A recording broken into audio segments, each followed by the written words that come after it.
Daniel Day-Lewis, the greatest actor of his generation. Daniel Day-Lewis is widely regarded as one of the most talented and versatile actors in the history of cinema. He is the only person to win 3 Academy Awards for Best Actor, and he is known for his meticulous preparation and immersion into his roles. In this video, we will explore his life and career, from his early days in London to his retirement from acting in 2017. Early life and education. Daniel Michael Blake Day-Lewis was born on 29 April 1957 in Kensington, London, the second child of poet Cecil Day-Lewis and actress Jill Balcon.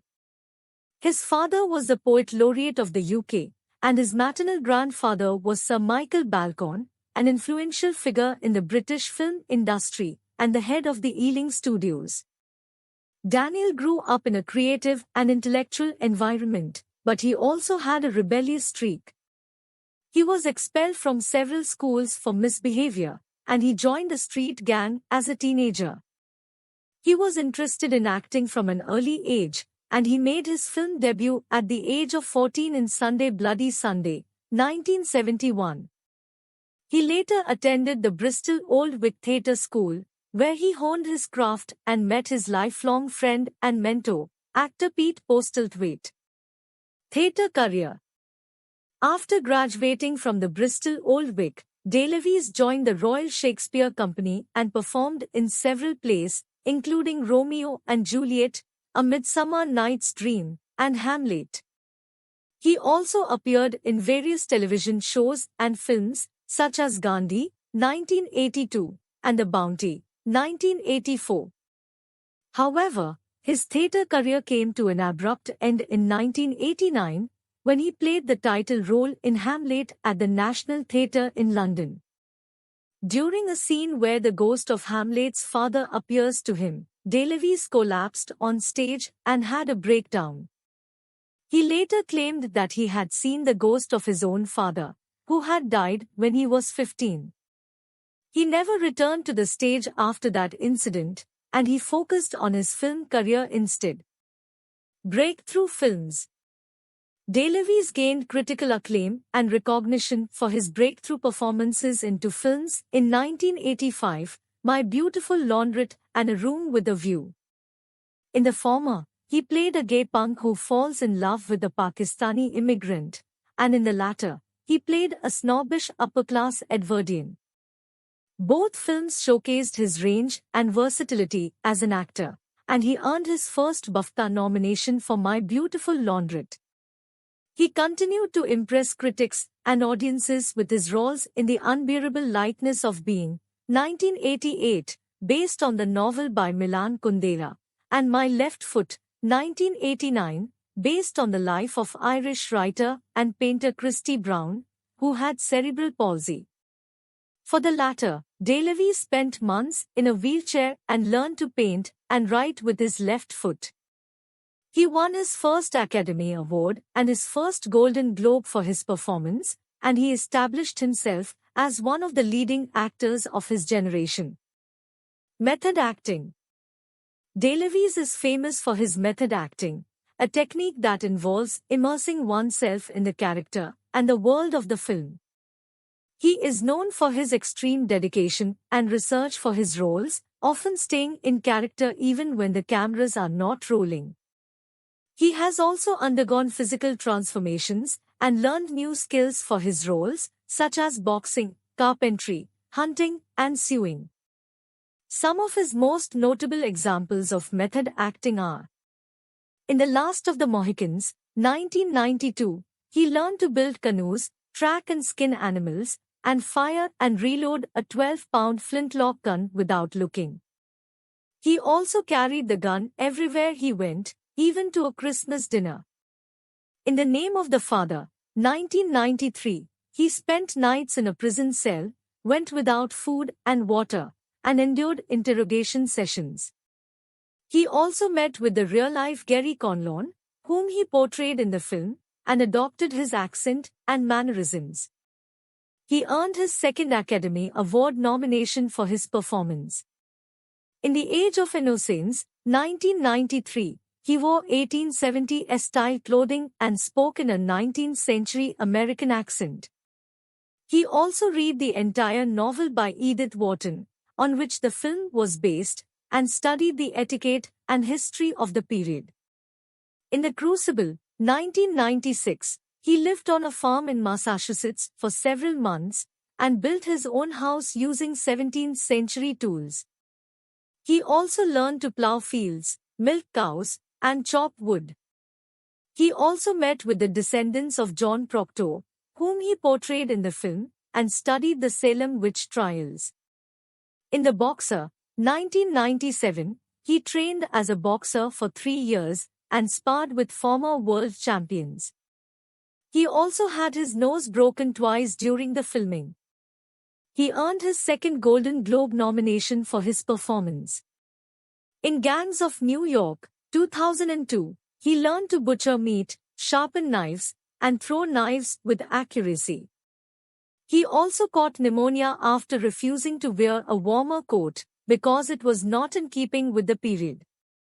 He earned his third Academy Award nomination and his third Golden Globe nomination for his performance. In There Will Be Blood, 2007, he learned to use oil drilling equipment and studied the history and culture of the oil industry. He also adopted the voice and mannerisms of director John Huston, whom he considered an inspiration for his character. He won his second Academy Award and his second Golden Globe for his performance. In Lincoln, 2012, he spent a year researching the life and times of Abraham Lincoln and read over 100 books on the subject. He also worked closely with the makeup and costume departments to achieve the physical resemblance to the president. He also spoke in a high-pitched voice based on historical accounts of Lincoln's voice. He won his third Academy Award and his third Golden Globe for his performance. In Phantom Thread, 2017, he learned to sew and design clothes and studied the work of famous fashion designers. He also collaborated with the director and the costume designer to create his own outfits for the film.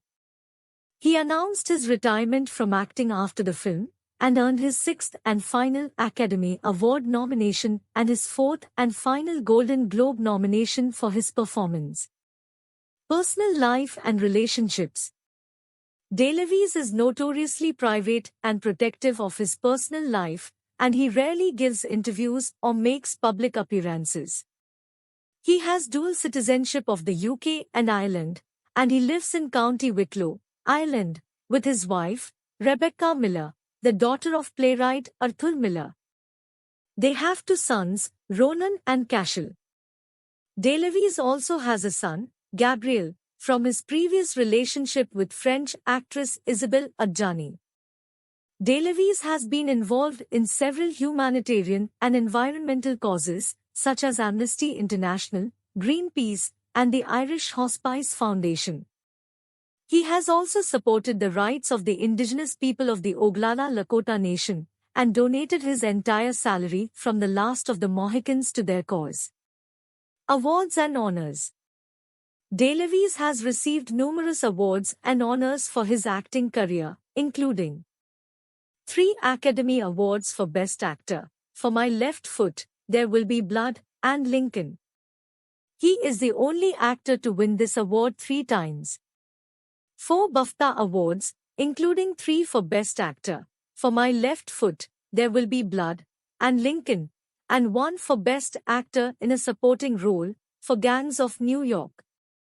He also received the BAFTA Fellowship in 2013, the highest honor of the British Academy of Film and Television Arts. 3 Golden Globe Awards for Best Actor in a Motion Picture, Drama, For My Left Foot, There Will Be Blood, and Lincoln. He also received the Cecil B. DeMille Award in 2018 for his outstanding contributions to the world of entertainment.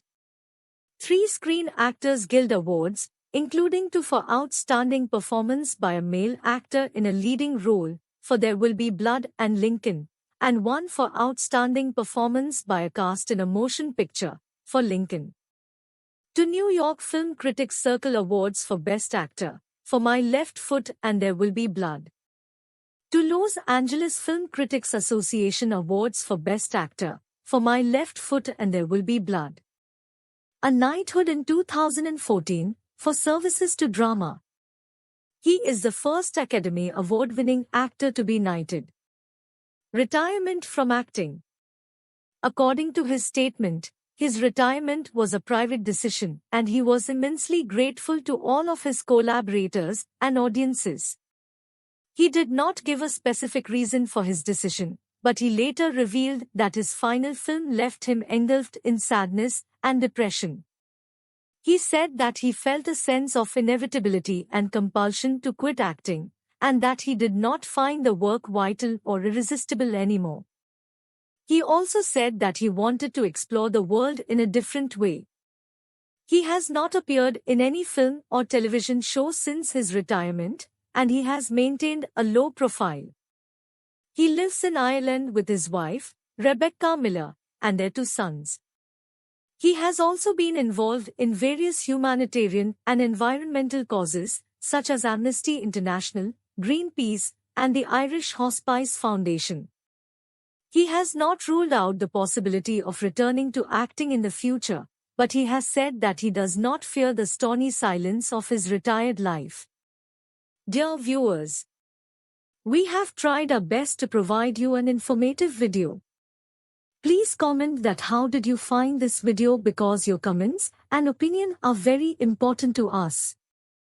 If you like the video, please subscribe our channel and give a thumb up so that you may be updated for our every effort regarding upcoming video.